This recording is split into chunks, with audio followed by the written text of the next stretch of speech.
حضرت ام المومنین بی بی عائشہ صدیقہ رضی اللہ تعالیٰ عنہا سے روایت ہے، وہ فرماتی ہے کہ سرکار دو عالم صلی اللہ علیہ وسلم شعبان کا جب مہینہ طلوع ہوتا تو کثرت سے روزے رکھا کرتے تھے۔ کثرت سے سرکار دو عالم علیہ الصلوۃ والسلام اس مہینے میں روزے رکھا کرتے تھے۔ اور حضرت انس بن مالک کی روایت یہی ہے کہ اللہ کے نبی علیہ الصلوۃ والسلام اس ماہ مقدس میں کثرت سے روزے رکھا کرتے تھے، کثرت سے روزے۔ ام المومنین نے عرض کی، صحابہ نے عرض کیا کہ یا رسول اللہ، آپ اس مہینے میں اتنی کثرت سے روزے کیوں رکھتے ہیں؟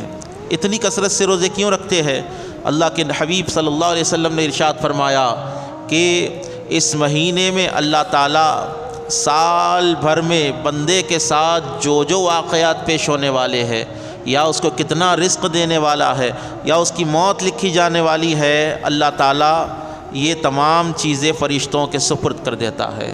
یعنی رجسٹر میں وہ تمام سال کا جو ہے انسان کیا کھائے گا، کیا پیے گا، کون سی خوشی اس کو ہوگی، کون سا غم اس کو نصیب ہوگا، اس مہینے میں، اس مہینے کی 15ویں شب میں جو ہے وہ لکھ دیا جاتا ہے۔ وہ حضرت ملک الموت کو رجسٹر دے دیا جاتا ہے کہ یہ انسان مرنے والا ہے، یا پھر فرشتوں کے سپرد وہ تمام امور جو انسان کے متعلق ہے وہ سپرد کر دیے جاتے ہیں۔ اللہ کے نبی صلی اللہ علیہ وسلم ارشاد فرماتے ہیں کہ میں چاہتا ہوں جب اللہ تعالیٰ میرے بارے میں میری تقدیر کو لکھے، اس سال میں کیا ہونے والا ہے میرے تعلق وہ لکھے، تو میں چاہتا ہوں کہ میں اس وقت روزے کی حالت میں رہوں، روزے کی حالت میں رہو۔ اس حدیث پاک سے یہی ثابت ہو رہا ہے کہ اگر آپ اللہ کی بندگی میں لگ جائیں گے، اگر آپ روزہ دار رہیں گے تو اللہ کی رحمتیں آپ کی طرف متوجہ ہو جائے گی،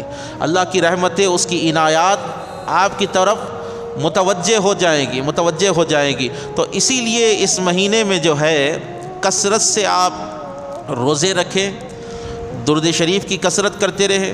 صوفیاء کرام بیان کرتے ہیں کہ رجب میں مومن کی روح پاک ہوتی ہے، مومن کی روح پاک ہوتی ہے، شعبان میں مومن کا دل پاک ہوتا ہے، اور رمضان میں مومن کا جسم پاک ہوتا ہے، مومن کا جسم پاک ہوتا ہے۔ تو کیا ہی بہتر ہو اس مہینے کو آپ غنیمت سمجھے کہ اللہ رب العزت نے یہ مہینے میں آپ کو صحت کے ساتھ رکھا ہے، صحت کے ساتھ رکھا ہے۔ اللہ کے نبی صلی اللہ علیہ وآلہ وسلم دعا فرمایا کرتے تھے، بار بار یہ دعا کرتے کہ پروردگارا رجب میں اور شعبان میں ہم کو برکت عطا فرما، رجب میں شعبان میں ہم کو برکت عطا فرما، اور ہم کو رمضان کا مہینہ عطا فرما۔ وہ نبی جس کے واسطے ساری کائنات اللہ نے پیدا فرمائی ہے، وہ نبی دعا فرما کر ہم کو یہ درس دے رہے ہیں کہ دیکھو زندگی کی جو ڈور ہے وہ کبھی بھی ختم ہو سکتی ہے، اگر تم مانگو اللہ سے تو کیا مانگو؟ شعبان میں، رجب میں اس کی برکتیں مانگو، اور رمضان کا مہینہ اس سے طلب کرو، کیونکہ رمضان کا مہینہ کیا ہے؟ ایک ایک لمحے میں اللہ ہزاروں گنہگاروں کی بخشش فرماتا ہے۔ رمضان کا مہینہ کیا ہے؟ اللہ تعالیٰ انسان کے گناہوں کو معاف فرماتا ہے۔ رمضان کا مہینہ کیا ہے؟ یہ اللہ کے قرب کا مہینہ ہے۔ ایسے نہیں کہ ہم کو رمضان کی فضیلتیں مل جائے گی، رمضان کے لیے آپ کو پریپیئر ہونا ہوگا، رمضان کے لیے آپ کو پریپریشن کرنی ہوگی۔ وہ کیسی پریپریشن؟